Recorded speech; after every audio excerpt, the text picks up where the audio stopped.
So today, this is the second time I'm recording this because I recorded it with the camera in portrait and I couldn't figure out what looked different, what looked wrong when I loaded it to my YouTube channel, and then I realised I'd recorded it with the camera the wrong way around. So this cup, I'm using this for a reason, is now empty, and this packet is also empty. And I was saying in my chat before, my first try at recording this week, that it's been a little bit of a busy, stressful week. And obviously it is if I'm recording things the wrong way.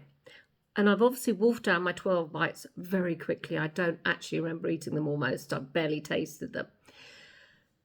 So this week, the reason I am actually drinking out of this cup, which is my Neighbours at War cup, is because I thought I do a monthly newsletter, which you can find and subscribe to below actually, but also on my from my website. But on that, I also every month, I've got to write my newsletter this month, but I will do it today or tomorrow. I also share any promotions that my books are in case you hadn't read one of them yet and you wanted to read them, when they're on offer. Why not? I would. One of them is Neighbours at War. So Neighbours at War is on that's a US Kindle monthly deal. I'll put all the links below so you can click on them should you want them. The Beekeeper's War, which is in the UK, is an Audible deal. So if you like audiobooks, which is my preferred thing at the moment. And Boldwood Books, I've got a Kindle book deal for New Beginnings by the Sunflower Cliffs, and that's in Australia only. So as I said, I'll share those below. That though, the sun is out, and as you can see, because the sun is out, I'm actually in my dining room. I don't mind working in my little attic room when it's dull, rainy. It's actually cosy up there then. Or if it's at night time, I love being up there then. But when it's sunny like this, I want to see the sunshine, and I can't really see it from up there because I've only got two very small windows and only one is near my desk. So I like to come down here in my dining room where I can see the garden, see the sunshine, and it's really lovely. And that's where I'm today. And one of the things that's happening today to do with my garden, as for those of you who have been here before, I'm doing a garden renovation. I moved in here actually 6 months ago on Thursday. It will be, how can it be 6 months already? The time does fly. And I had to rip out 90% of the garden. I had about 5 trees left. And a couple of bushes and things, but not very much at all because everything was in such a bad way.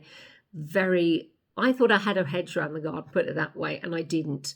It wasn't a hedge, it was ivy that was that thick, and part of the fence was missing. I have a wall, but it's a low wall, and I have 3 dogs, so obviously it had to be made safe. And unfortunately, the old shed had half a roof, wasn't worth keeping, and unfortunately all the bushes and things that were quite mature had to go too because they just went really with all the other stuff that had to come out, all the ivy and the old fencing and stuff. But I'm working on that slowly, and that's coming together. But one part of the wall near where I park my car, it goes into a field. And before I got here, the farm has right of way, so it could have been that. I can't see what else it could have been. Something heavy hit the corner of the wall. Most of the wall belongs to the field next to where I park. But that bit is obviously my entrance. And it was out very slightly by that much. By the time, probably about a month ago, after months of rain here, it's been horrendous all over the UK for months. It had come out so far, it was only holding on, it was balanced by that much. This very big, heavy boulder was balanced that much on the stone below. So obviously it had to be done. I was terrified it might fall into the road and everything will come crashing down. And obviously you don't want anyone to hit that at night and hurt themselves. So the stonemason came, yeah, this is fine, we can do it, blah, blah, blah. When he came to take away a lot of the ivy around that, he saw that that wasn't the big boulder, there was a much bigger one behind. And so we've now got out there right now is somebody with some lifting mechanism thing to help fix it.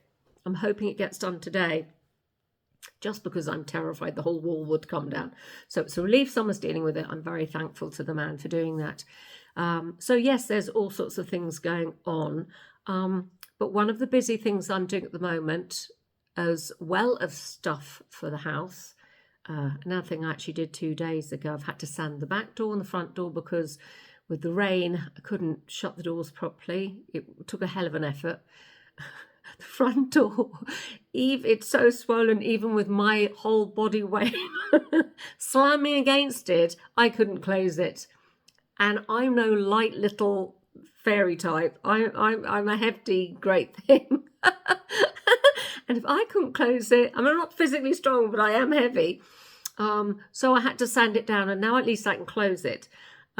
The back door, much easier. I managed to do that, no problem at all. But this weather, I'm so over it. But we have got sunshine. We've had it for about 3 days, apart from yesterday. There was a blip.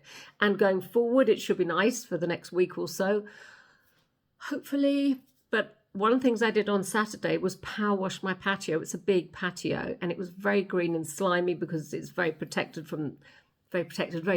from the sun on one side. So I did do that. I have done a video of it, and I've got some photos, and I will share those. I'll try to add one to here. If I can't, I'll share it separately. But the state of me, unbelievable. But it does look wonderful. Unfortunately, it's like a wide, not massively deep patio. I did all the way along, and it looks fabulous. But the bit I didn't do that looked perfectly fine before, compared to the nastiness of what that looked like, now I can see a tinge of green, and obviously that needs doing, but actually that can wait. I'm too tired. So apart from my patio, apart from my wall coming down, well, threatening to come down, I am this week in discussions with my 2 publishers. So one of them, I'm out of contract with both of them. So one of them, I am in talks to decide whether I sign with them again. We both got to decide, obviously. So I'm in chats this week with that. I don't know exactly when, but I shall let you know what the outcome is. I'm very happy to self-publish again. As you know, I do self-publish. So I've self-published my Broken Faces, my 2 thrillers, and I self-published my first 8 Georgina Troy books, and loved doing that. My readers were just as happy. Actually they did a bit better when I was publishing them, weirdly. I'm not sure why. So I love self-publishing. If you haven't tried self-publishing and you are thinking about doing it, it can be a bit nerve-wracking. There is a lot to do, but you are in control, and it can be very exciting. And I love doing that. So I'm not sure. I thought I was absolutely going to self-publish, but I'm not sure. I'm going to wait and see what my editor says when we have our chat, and just take it from there. I'm very open either way, I think. Then for my HarperCollins books, I have written my second witchy book, Witchbane, which is out in September. And so that's all done and dusted. I've still got 2 rounds of edits to go. I've done the main edits. But I loved writing my witchy books, absolutely loved them. But I am aware they are different, both in the timeline. So most of my books, if you read my books, are set during World War I or World War II, so during wars. And I've had the most amazing feedback from readers. A very supportive group of readers have loved those books, and I'm hugely appreciative of that. My Mrs. Boots book, so my readership is mostly, it's in all over the world, but I would say my biggest reader group is in the US and Canada. And my books that didn't do as well were my Mrs. Boots series, which have now been relaunched as, they're still the Boots series, but instead of Mrs. Boots Goes to War, and whatever the other one was called. Actually, I can't remember. They are the Book Lovers Library, the Book Lovers Letters, and the Bookseller's Daughter. Because, of course, Boots, I've said this many times before, the Boots, if I say, I'm going to Boots here in the UK, everybody knows you're going to, it was Boots the Chemist, I don't know if it still knows that, where they sell absolutely everything, pharmaceutical stuff, but also makeup, everything. And Boots has been going for a long, long time in the UK. But of course, if you live in America, Boots is part of the Walgreens Boots Alliance. So it's Walgreens, which, if I write about Mrs. Boots and you go to Walgreens, you're not going to have any clue what Mrs. Boots is. And it's probably a very different thing. It hasn't got the same nostalgia as we have here about our Boots. We all have stories about Boots. And Boots used to have lending libraries back in the day. I mean, if you've ever, and I can't remember the name of the film, and I do this every time, so I won't remember, but it's even mentioned in old black and white movies and stuff like that. Very, very nostalgic Boots lovers libraries. I've got a couple of books from the original, the lending library from back in the day. So those didn't sell as well as my war books. The people who read them seem to love them, and lots of people want a fourth book. There were 3 in the series, and I certainly have enough information to write a 4th book, and maybe one day I will do it. But the readership was very much more prevalent, I guess. I don't know what the word is. Again, I'm obviously tired and I've eaten too much chocolate. For my World War I and World War II books. So when The Witching Hour came out, it's sold, but it's not in the same numbers as my war books. And again, it's not set during the First, it is set during the Second World War, but also the 1650s. And Witchbane, which is out in September, is solely set in the 1650s. There's no time travel, or it's still got a slight supernatural element because it's a romantasy. Lovely romance, I think, in there. I really enjoyed writing both of them, actually. And both set in Jersey, so you've both got the history of Jersey, a different history because it's further back. So I really enjoyed writing them. But if readers, if the second book doesn't take off and readers don't, not as many readers want to read the books, then why would I write a third? I want to keep my readers happy. That's the most important thing for me in my writing. Obviously, I've got to love writing it. I do love writing.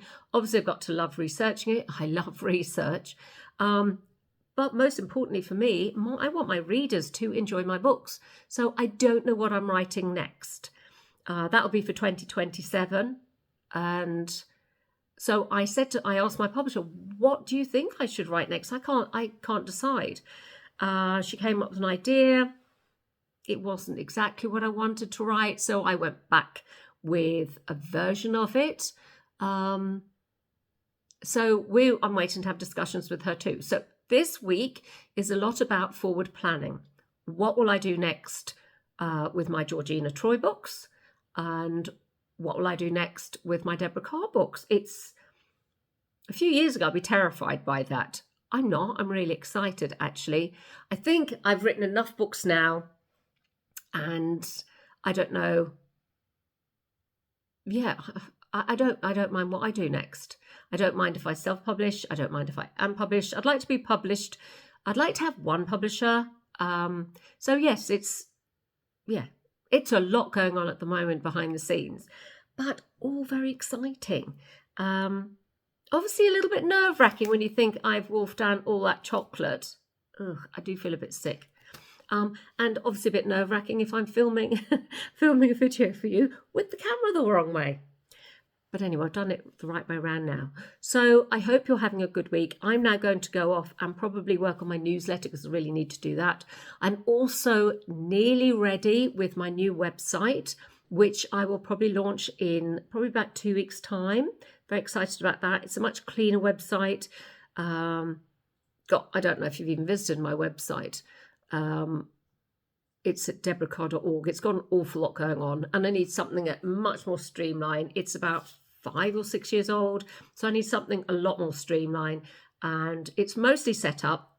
I've just got to work on a few more things, and of course, load books. I think I've loaded 6 books to it. I have probably about 22 still to load. And of course, it's the book covers, and then it's all the whatever you call it, the alt text or whatever it is, and links and blurbs and stuff like that. So I've still got quite a lot of work to do on that, but I will get on with that this week. But anyway, I hope you're having a lovely week. Thank you for joining me once again.